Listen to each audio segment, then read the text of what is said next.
Hey, sixth graders, this is the last science lesson for the year. We have spent a lot of time talking about weather. We talked about what climate is last week. Just a quick review. Weather is day-to-day conditions, so that would be like a thunderstorm or one hurricane. Those are not climate conditions, but the average weather conditions over 50 years, that would be the climate, or maybe the average uh, precipitation over 50 years. That's climate, the average temperature for May 26th over 100 years. That's temperature, right?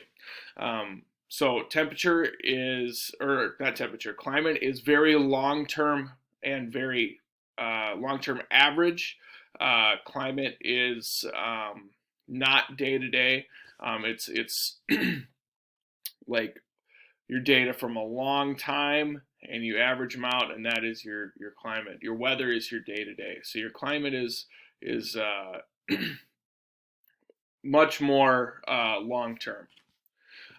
So this week we're going to continue on and finish all our science for the year. We're going to talk about climate change, since now we know what climate is. So there are two types of climate change. We have what's called natural climate change, because the climate on Earth does change naturally. Um, there are many factors that affect natural climate change.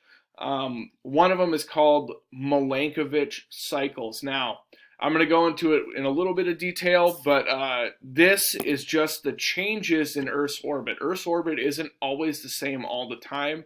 It has some subtle changes, and this can affect how much sunlight and when the Earth gets its sunlight. So one factor is the eccentricity of Earth's orbit, and this is if it's more of an oval or more of a circle. If it's more of a circle, it gets sunlight, about the same amount of sunlight all year. If it's more of an oval, it gets more sunlight during one part of the year, less sunlight during another. Axial tilt right now, Earth's tilt is about 19 degrees. Let's see here.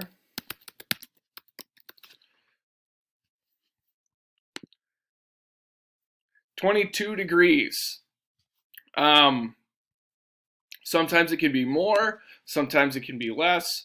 The more tilt, the bigger differences in seasons. So your summers would be hotter, your winters would be colder.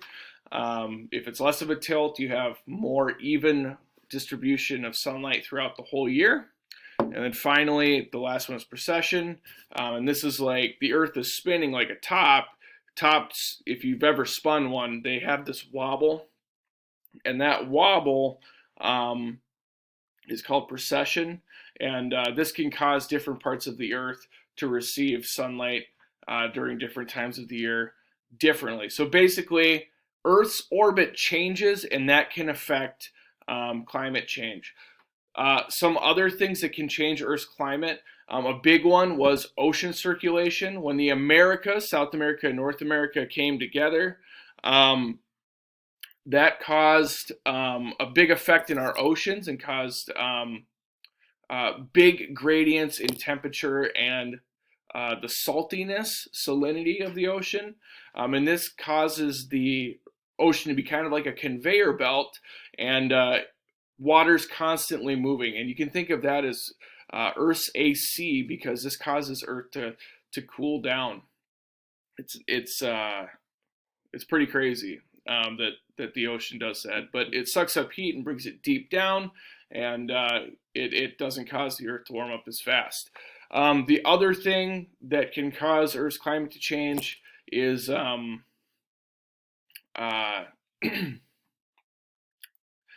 the amount of volcanoes going off, so the amount of geologic activity. If you have more volcanoes going off, you're emitting more gases into the atmosphere, and these greenhouse gases have a huge effect on Earth's climate.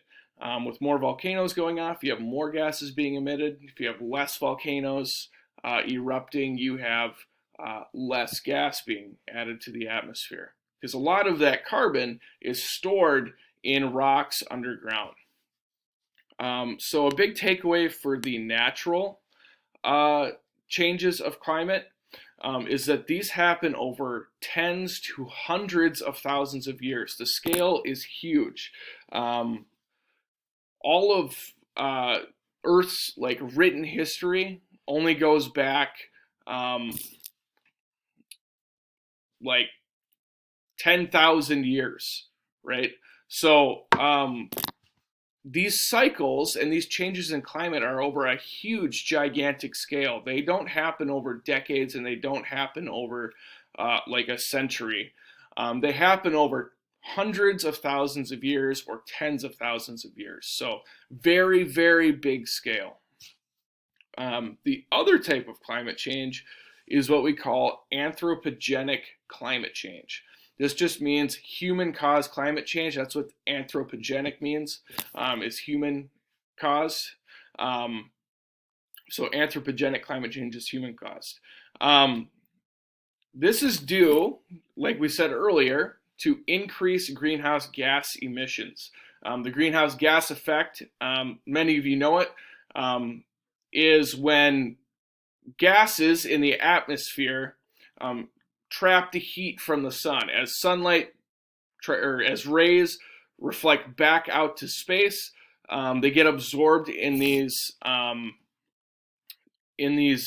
molecules like carbon dioxide and methane, and they cause the atmosphere to heat up. Climate change, or these molecules get added to the atmosphere because we burn fossil fuels. Like I said, those carbons have been stored in rocks, and now that we burn them, that carbon then gets put into the atmosphere via carbon dioxide, methane, those greenhouse gases, and they absorb the reflected light rays.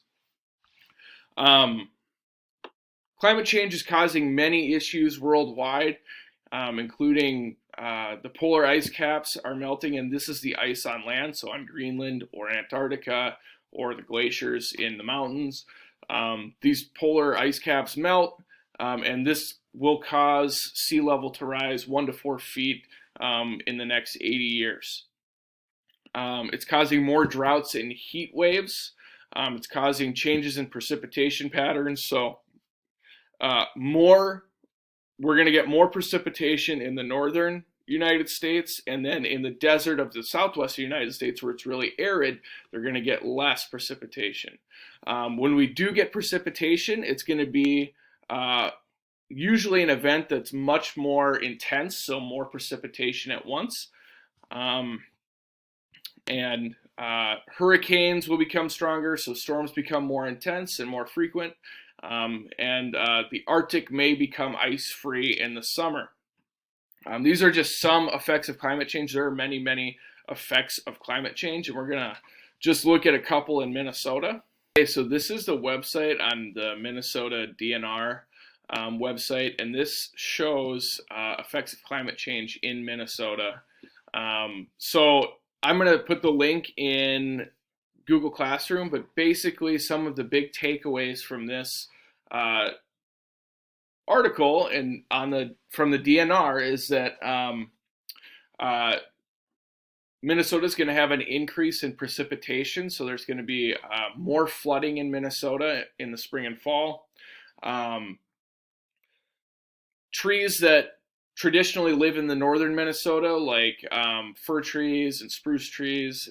Think of the Northwoods, like if you go up to like up north, those types of vegetation, as they die out, they aren't meant to live in a warmer climate, so they don't get more trees growing up. Their seedlings don't live. So as they die out, the trees from the south, like the maples and the oaks, they're going to move north. Now this spells trouble for anything that uses them as habitat, like grouse and moose and bear and any other animals that are traditionally animals you find in the North Woods.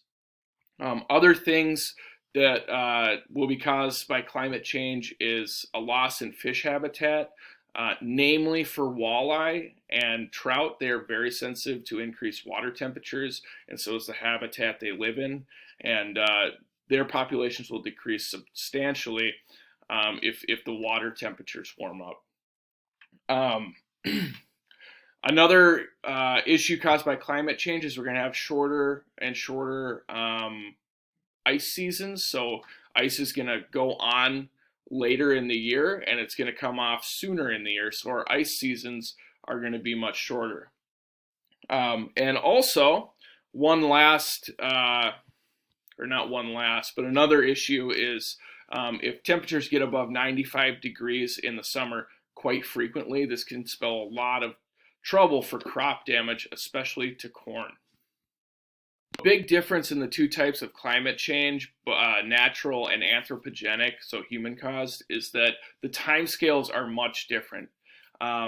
Natural caused climate change occurs over tens to hundreds of thousands of years, and human caused climate change occurs over, we're noticing it and dealing with it over only less than 200 years. So the mid 1800s is when we had the Industrial Revolution, where we started emitting lots of pollution from factories, and now we have cars that burn fossil fuels, and we have trains that burn fossil fuels. Anything that burns a fossil fuel, like our power plants, these are emitting greenhouse gases into our atmosphere. So the big difference is the time scale. So human caused has been less than 200 years, and it's really ramping up now, and it's only projected to get worse. But natural is much, much more longer occurring. So I just wanted to show you a graph here. This is from NASA. This is a NASA graph. It shows carbon dioxide levels in parts per million over the last 800,000 years. So for a long time, our parts per million has been between 2 and 300 parts per million, 300 being the very top. And in 1950, we had already surpassed that 300 parts per million, which is well over the natural amount. And right now, we're over 400 parts per million. So as you can see here, this human-caused climate change, so you could assume we were probably at 280 parts per million before we added into the atmosphere, and we've added about 150 parts per million into the atmosphere. So our greenhouse gas emissions are a huge contributor to climate change. So what are some ways that climate change is being dealt with? Some are changes to green energy. So people are putting solar panels on their houses. People are driving electric cars. Now that's only green if you get your electricity from a green source like wind or solar. Basically it's just it's consuming less energy, right? If your energy is coming from a fossil fuel, you want to consume less of it, so less of that fossil fuel being burned goes into the atmosphere. A big thing they're doing on a national scale is they're taxing companies that add carbon dioxide and other greenhouse gases into the atmosphere. They determine how much has been added and they tax them based on how much is being added. I'm going to send a link with a few ideas that are out there for combating climate change in the Google Classroom, and I hope you take a look. So that is our science lesson for the week, and it finishes up our whole year. I just want to say that I really had a fantastic year with you guys. It's a huge, huge bummer that I didn't get to see you the last couple of months in person. But I'm glad we could still interact somehow. I really enjoyed our time together in school, and thank you for making my year good. To finish out the year, if you guys are all caught up with your schoolwork, you're all done. This Edpuzzle is the last thing. But if you're not, get your homework in, check Synergy for missing assignments. If you did not get your project turned in last Friday, get that in ASAP, as soon as possible. I hope you have a great